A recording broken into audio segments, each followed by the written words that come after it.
कि देश में एक समान शिक्षा हो, वन नेशन वन एजुकेशन की व्यवस्था पूरे देश में लागू कर दीजिए, यही हमारी सबसे बड़ी इच्छा है। उन्होंने कहा नहीं पता है क्या समझाए वो बताओ। हमने कहा कि बिजली का बिल माफ कराना। बहुत से साथियों को पता होगा जो चक्रवृद्धि ब्याज था आपके ऊपर सरचार्ज था, 100% माफ करने की घोषणा ऊर्जा मंत्री अरविंद शर्मा जी से कराने का काम ओम प्रकाश राजभर ने करा दिया। आने वाले दिनों में घरेलू बिजली का बिल हम 0 करके दिखाएंगे, ये हम आपको गारंटी के साथ कह रहे हैं। हमसे कुछ लोग धीरे धीरे करें, कम बोलिए। हमके देखो भाई, हमारी आदत, हम तो बहुत बोलते हैं। हम उन साथियों से कहना चाहूंगा, अगर आपके पास विवेक और बुद्धि है तो ये सोच लो कि सदन के अंदर ही रह करके नेता तेरी लड़ाई लड़ करके तुझे आरक्षण दिला सकता है, वरना सदन के बाहर नहीं दिला सकता है। शेर कहीं भी रहेगा अपनी आवाज बुलंद करता रहेगा। खैर 18 जुलाई 2023 पीएम साहब ने दिल्ली बुलाया। एचएम साहब जो हमारे गृह मंत्री जी हैं, माननीय जेपी नड्डा जी, दिल्ली बुलाया गया और मुझसे पूछा आप चाहते क्या हो। हमने कहा कि मान्यवर मैं 3-4 बात आपके सामने रखना चाहता हूं। आपने एक देश में कानून पास किया है, एक देश एक राशन कार्ड।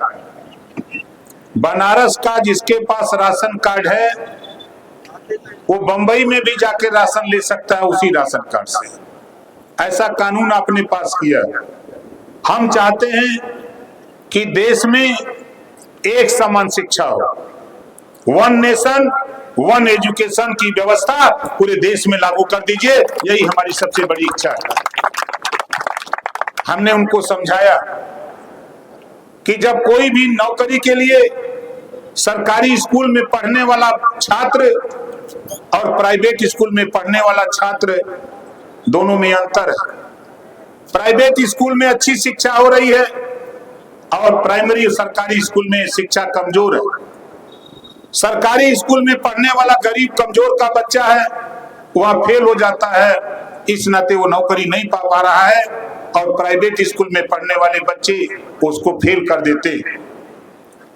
उन्होंने कहा कि ओम प्रकाश राजभर, ये बात तो मेरे जेहन में थी और मैं आपको आश्वासन करता हूं, आश्वासन देता हूं कि आप हमारी मदद करो, हमारे साथ आओ और इस बात को हम लागू करके देश में दिखाएंगे। ये देश के प्रधानमंत्री जी ने कहा। दूसरा उन्होंने पूछा, हमने कहा कि मान्यवर मैं गांव में जब घूमता हूं एक बीमारी मैंने पकड़ा है। यहां जितने लोग आप लोग हो वो बीमारी आपके घर भी है। वो बीमारी क्या है? कितने लोग बिजली के बिल से परेशान हो, जरा हाथ उठाओ। यही बीमारी है ना। अब देखो, इस बीमारी को किसी देश के नेता की हिम्मत नहीं है कि जो देश के प्रधानमंत्री जी के सामने रखे, लेकिन तेरा नेता, जब देश के प्रधानमंत्री जी ने पूछा तो मैंने कहा कि मान्यवर, एक कंपनी को स्मार्ट मीटर, बिजली का मीटर लगाने के लिए टेंडर मिला और वो कंपनी वाला जब गांव में अपना ठेकेदार भेजा तो गांव के लोगों से कहा कि फ्री में ही मीटर लगत बा। तो गरीब सोचा कि फ्री में बा तो लगवा ला।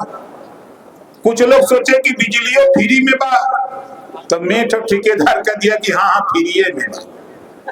अब गरीब कत्तो पेड़े में, कत्तो खम्हा में, कत्तो मड़ई में, कत्तो दुआरे टंगवा लिया। अब 3 साल 2 साल 4 साल बीता तो किसी के यहाँ 25,000 50,000 1-1 लाख बिजली का बिल आ गया। जब बिल आ गया तब उसको परेशानी हुई है मान्यवर। और आपने तमाम अमीरों के कर्जे माफ किए हैं, तो गरीबों के भी कर्जे आप माफ कर दो, ये घरेलू बिजली का बिल माफ कर दो। उन्होंने 4 दिन के बाद जब मैं लौटा था तो मुख्यमंत्री योगी आदित्यनाथ जी ने बुलाया और कहा कि दिल्ली में क्या समझा के आए हो। हमने कहा आपको कैसे पता? उन्होंने कहा नहीं पता है, क्या समझाए हो बताओ। हमने कहा कि बिजली का बिल माफ कराना। बहुत से साथियों को पता होगा जो चक्रवृद्धि ब्याज था आपके ऊपर, सरचार्ज था, 100% माफ करने की घोषणा ऊर्जा मंत्री अरविंद शर्मा जी से कराने का काम ओम प्रकाश राजभर ने करा दिया। उसका लाभ लाखों लोग लिए, फिर भी मेरे मन में चैन नहीं। मैंने प्रधानमंत्री जी से जब कहा था, उन्होंने कहा कि इस पे थोड़ा हम राहत देंगे आने वाले दिनों में। हम चाहते हैं ओम प्रकाश राजभर जी, जो तुम चाहते हो वही हम चाहते हैं, आने वाले दिनों में घरेलू बिजली का बिल हम 0 करके दिखाएंगे, ये हम आपको गारंटी के साथ कह रहे हैं। और परसों मैं मेरठ में जब था, इसी बात को प्रधानमंत्री जी बोल रहे थे तो मैं बैठ के हंस रहा था कि मेरी बात जब दिल्ली में 18 जुलाई 2023 को हुई, आज वही बात देश के प्रधानमंत्री जी ने आज मेरठ की धरती पर वही बात बोल रहे हैं। इसका मतलब कि आने वाले दिनों में हमारा बिजली का बिल अब हम लोगों को देना नहीं पड़ेगा। गरीबों, तेरा घरेलू बिजली का बिल माफ करने की व्यवस्था देश के प्रधानमंत्री योजना बना चुके हैं। ये बात वहां जब मैंने कहा, उनके जेहन में बैठ गई। तीसरी बात मैंने उनसे कहा कि मान्यवर, आपका एक प्रदेश है गुजरात, आप वहां से आते हैं, मैं तो आता हूं यूपी से, मैं तो यूपी से हूं, और यूपी में बड़ी आबादी है, पूरे देश का सबसे बड़ा प्रदेश उत्तर प्रदेश है, 25 करोड़ आबादी। यहाँ का नौजवान बड़ी संख्या में बेरोजगार, उनके रोजगार की व्यवस्था। उन्होंने कहा कि ओम प्रकाश राजभर, मुझे चिंता है, जो आप कहते हो सही कहते हो।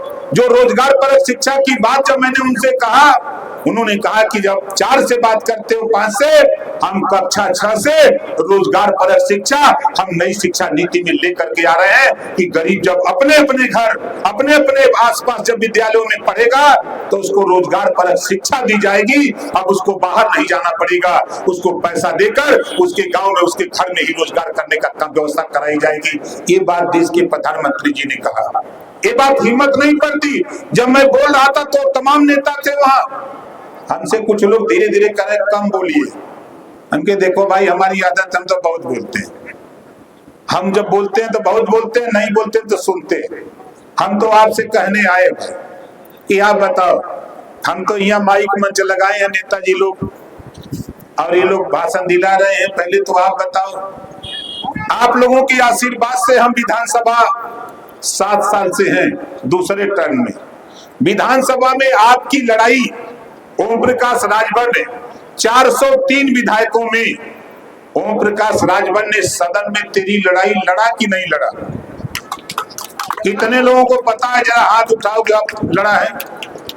और आपको बता दूं, हमारे 2-4 साथी हैं बनारस के, जिनको पता नहीं है, आपको गुमराह करते हैं। पिछली सरकार तो छोड़ दीजिए, इस सरकार की बात अगर हम करें तो भर राजभर को एसटी में ले आने की गुमराहियत पैदा करने वाले लोगों, 17 जिले का सर्वे सीएम योगी आदित्यनाथ जी से करवा दिया हूं। 100 संस्थान में फाइल गई है, और ये तेरी बात एसटी में शामिल करने की देश के गृह मंत्री और प्रधानमंत्री के सामने रखा हूं। यहाँ जनता के बीच में नहीं बोलता। वहां भी तेरी आवाज बना दिया हूं, वहां भी बता दिया हूं। उन्होंने कहा है कि हम भी फोन किया है, सीएम साहब ने, हमारे गृह मंत्री जी ने फोन किया सीएम साहब को कि देखो ये राजभर का मामला है, इसको जल्दी भिजवाओ।